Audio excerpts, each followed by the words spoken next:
Maligayang pagbabalik sa Prinsesa Movie Recap.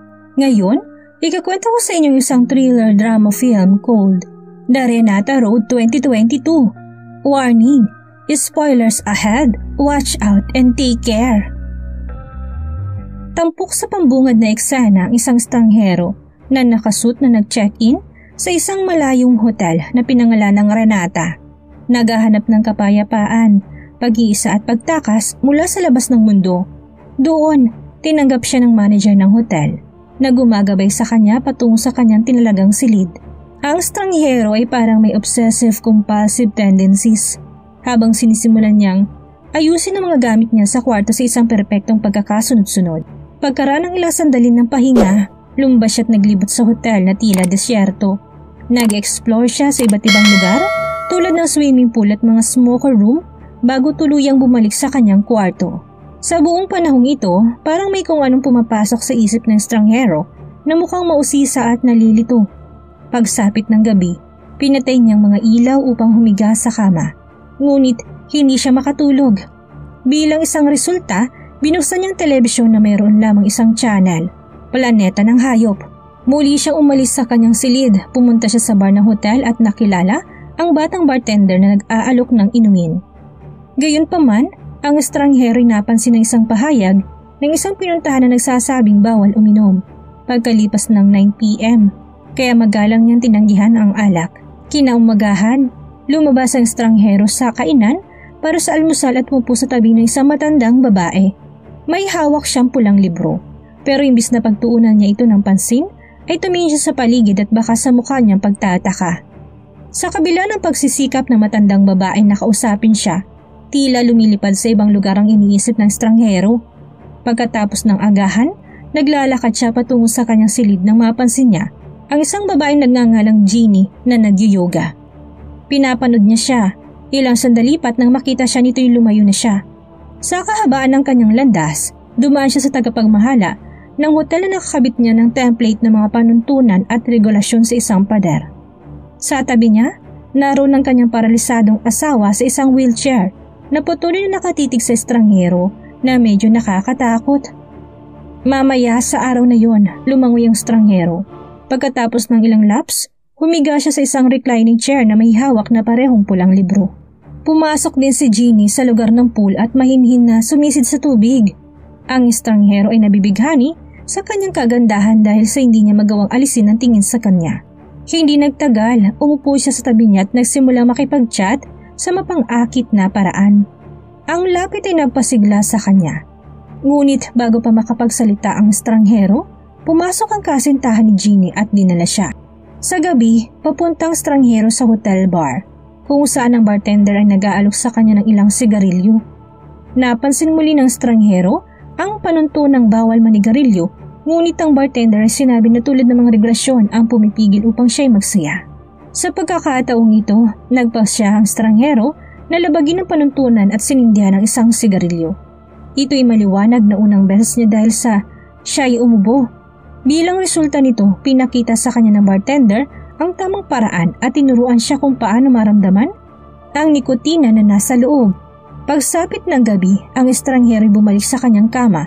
Siya ay nakarinig na isang daing ng boses ng babae mula sa kasunod na silid. Sa boses na yun, natukso siya at hindi napigilan ang kanyang mga emosyon. Nauwi siya sa paghawak sa kanyang sarili. Kinabukasan, habang ang estranghero ay patungo sa breakfast hall, napansin niyang bartender na nakasilip sa isang silid na pag-aari ng parehong matandang babae kanina. Nagalit ang estranghero kaya pinagalitan niyang bartender at pag-udyok sa kanya na umalis. Ngunit pagkaraan ng ilang sandali, siya mismong sumilip sa silid at napansin ng isang bagay na nakakagulat. Sinisikap ng matandang babae na bigyang kasiyahan ng kanyang asawa na binubugbog ang sarili. Pagkatapos ng almusal, ang estranghero ay nagpapatuloy sa smoker room kung saan nakilala niyang isa pang tinutuluyan na nagsasabing siya isang negosyante. Habang nagpapatuloy ang kanilang pag-uusap, tinanong ng estranghero kung may nakitang kakaibang negosyante tungkol sa Renata Hotel, kung saan negatibong sagot ng huli. Nasaksihan ng kanyang nalilitong kilos at pagkabalisa. Ang negosyante ay nag-aalok sa kanya ng isang tableta na tinitiyak na gagawin siyang ganap na kakaibang tao kapag siya'y nagising sa sumunod na araw. Ang negosyante handa rin magbigay ng maraming mga tablatas hanggat gusto niya, ngunit ito'y may kasamang kondisyon, ang tulong. Dapat siyang tulungan ng stranghero sa paghahanap ng isang nawawalang susi. Maya-maya, pabalik sa kanyang silid, hindi inaasahang nabanggaan ng stranghero ang kasambahay. Habang kinukuha nilang kanilang mga gamit sa sahig, sinusubukan ng stranghero na makipag-usap sa kanya. Ngunit bago yun, hiniling niyang dahilan kung bakit siya nasa Renata. Walang sagot ang stranghero kaya lumayo ang dalaga. Sa parehong gabi, ang lahat ng mga bisita ay nagtitipon sa dining hall, kung saan ang manager ng hotel ay nag-anunsyo ng ilang mga kaayusan para sa kanilang libangan habang sila nag-i-enjoy sa kanilang hapunan. Upang maisagawa ang unang pagkilos, dinala sa entablado ang paralisadong babae, kasamang kanyang anak na walang iba kundi ang bartender. Ginamit ng bartender ang paralisadong katawan ng kanyang ina sa parang puppet para maghatid ng sunod-sunod na nakakatakot na biro. Dito, napapansin natin ang kakaibang reaksyon ng mga bisita pagkatapos tumingin ang stranghero sa kanila. Lumilitaw na tila ang kanyang tingin ay nag-uudyok ng kanilang reaksyon. Sa pagtatapos ng unang pagkilos, tinanggap ng entabladong anak na babae ng manager ng hotel, ganun din ang katulong kanina. Kinanta niyang isang magandang kanta na binihag ang buong tagapakinig. Tulad ng kantang patapos na. Nadaig na hindi inaasahan, emosyon ng katulong na nagdulot ng pag-agos ng luha sa kanyang mga pisngi. Ang gabi nagtatapos sa hapunan at ang stranghero ay uminom ng inalok na tablata. Kinaumagahan, nagising siya at mukhang mas aktibo kaysa dati. Siya ay nagpapasariwa at ginagawa ang kanyang pang-araw-araw na gawain sa umaga. Hinimok ng isang pagnanais para sa higit pang mga tablatas. Ang stranghero ay nagpasyang tulungan ang negosyante na mahanap ang kanyang nawawalang susi.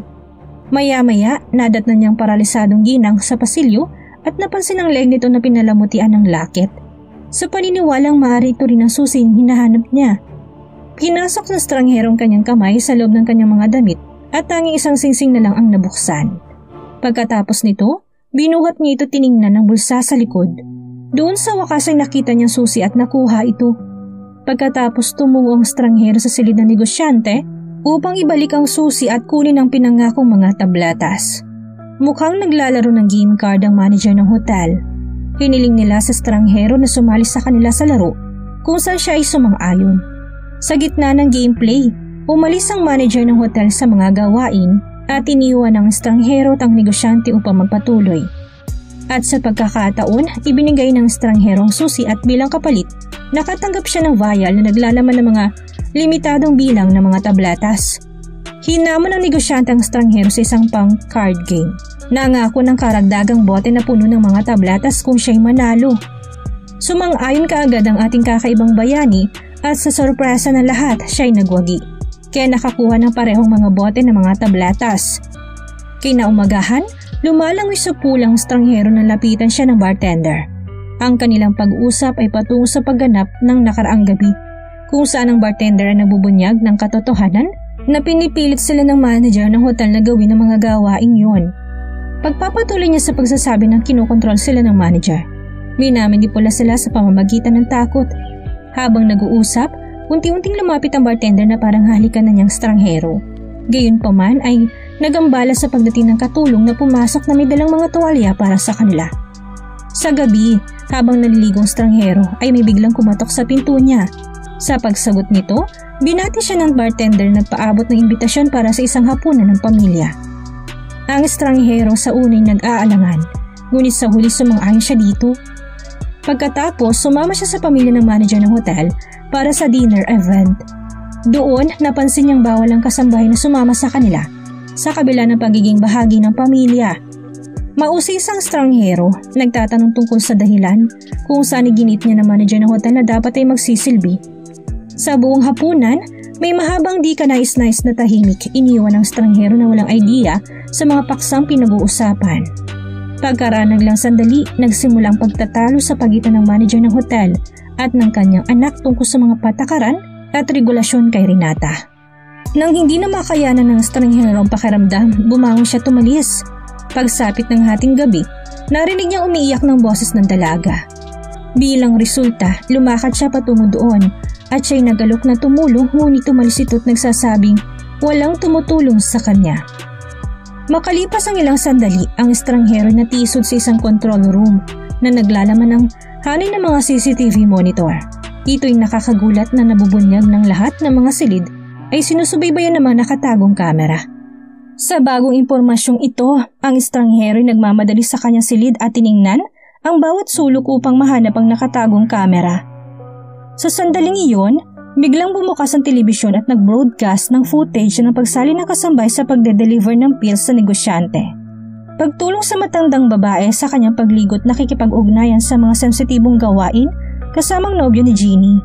Sa puntong ito, naramdaman ng estranghero na may mali sa buong hotel dahil sa kanyang mga hinala. Lumabas siya sa kanyang silid at palihim na sinisiyasat ang isang hindi nagamit na silid ng hotel. Kasabay nito, nakita siya ng bartender at binigyan siya ng susi para mapasok ang parehong silid. Pagkapasok, natuklasan niyang ilang kagamitan sa laboratorio, kabilang iba't ibang mga acid syringe, mga sisidlan na may dugong tumutulo mula rito, at ilang notebook din na tungkol sa pagbubuntis at genetic alterations. Pagkatapos ng nasaksihan ng lahat ng ito, ang mga hinala ng estranghero tumitindi.